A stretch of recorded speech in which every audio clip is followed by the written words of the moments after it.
Middle class क्यों कुछ नहीं कर पाता?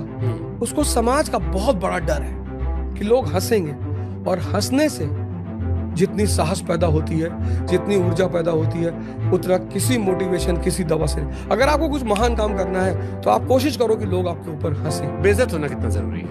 बेइज्जत होना उतना जैसे धनानंद बेइज्जत करता है चाणक्य को, तो चाणक्य कहता नहीं कि धनानंद मेरे ज्ञान में ताकत होगी तो अपने पोषित करने वाले राजाओं को मैं निर्माण कर लूंगा। तो जो लोग बेइज्जती से, मैं अपने स्टूडेंट से कहता हूँ कि सन्यासी, स्टूडेंट और भिखारी, इनकी इज्जत नहीं होती।